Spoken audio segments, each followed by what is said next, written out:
নমস্কাৰ। মই ভক্তি সাগৰ। আমাৰ এতিয়া নতুন গীত আহি আছে, তোক ভাবি পগলা হ'ম। আৰু গীতটো বহুত সুন্দৰকৈ লিখিছে আমাৰ ৰাগ পৰাগ দা, আৰু লগত এডিশ্যনেল লিৰিক্সখিনি লিখিছে মোৰ মৰমৰ ভাইটি নিবাৰণ, আৰু মোৰ লগত ফিমেল ছিংগাৰ বৰ্ষা ৰাণীয়ে গাইছে। আৰু গানটো বহুত ধুনীয়াকৈ মিউজিক কৰিছে আমাৰ মৰমৰ আটাইতকৈ সকলোৰে মৰমৰ ৱাচিম আয়ান, আৰু মিক্স কৰিছে আমাৰ নয়ন দাই। গানটো সকলোৱে শুনিব, বহুত ধুনীয়া হৈছে। মোৰ ইউটিউব চেনেলত উপলব্ধ হ'ব, ভক্তি সাগৰ মিউজিকেল। সকলোৱে শুনিব তাৰ আশা।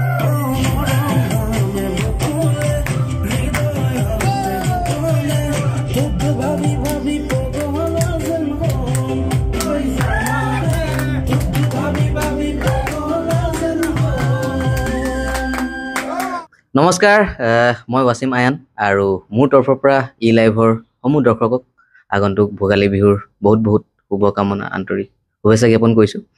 আৰু ভক্তি সাগৰ দাদাৰ কণ্ঠত আজি এটি নতুন গীত আপোনালোকৰ মাজলৈ আগবঢ়াই দিলোঁ এই ভোগালী বিহুৰ প্ৰাক্ষণত। গতিকে সংগীতেৰে সজাবলৈ চেষ্টা কৰিছোঁ মই, আৰু নন্দাই খুব ধুনীয়াকৈ মিক্স কৰিছে। গতিকে আপোনালোকে গীতটি আদৰি ল'লে আমাৰ ভাল লাগিব। Thank you. নমস্কাৰ, মই ৰাগ পৰাগ, আৰু এই চেগতে আপোনালোক সকলোলৈ ভোগালী বিহুৰ আন্তৰিক শুভেচ্ছা জ্ঞাপন কৰিছোঁ। আৰু লগতে জনাই পাই সুখী হৈছোঁ যে আমাৰ মৰমৰ বন্ধু ভাইটি ভক্তি সাগৰৰ কণ্ঠত এটি খুবেই ধুনীয়া গীত আপোনালোকৰ মাজলৈ ইতিমধ্যে আগবঢ়াই দিছে।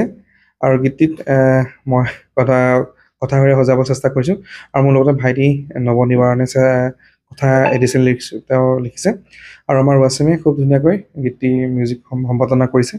আৰু লগতে ভক্তি সাগৰৰ লগত আমাৰ বৰ্ষা ৰাণীয়ে গীতটিত কণ্ঠদান কৰিছে, আৰু আমাৰ নয়নজ্যোতি দাই খুব ধুনীয়াকৈ মিক্স মাষ্টাৰ কৰিছে। আৰু লগতে একেবাৰে শেষত মোৰ খুবেই ভাল এজন দাদা বিমান বৰুৱা দা, তেওঁ খুব ধুনীয়াকৈ গীতটি গ্ৰাফিক্স ডিজাইন কৰি আপোনালোকৰ মাজলৈ ইতিমধ্যে এৰি দিছে। আৰু গীতটি শুনি আপোনালোকে কেনেকুৱা পালে মোক জনাব, আশা কৰোঁ ভাল পাব। আৰু খুবেই এটা ধুনীয়া গীত, আৰু খুব ধুনীয়াকৈ গাইছে দুয়োজনে, আৰু তেওঁলোকৰ মৰম আৰু আপোনালোকৰ আশীৰ্বাদ সদায় যেন দিয়ে, সেইটো আশাৰে ধন্যবাদ।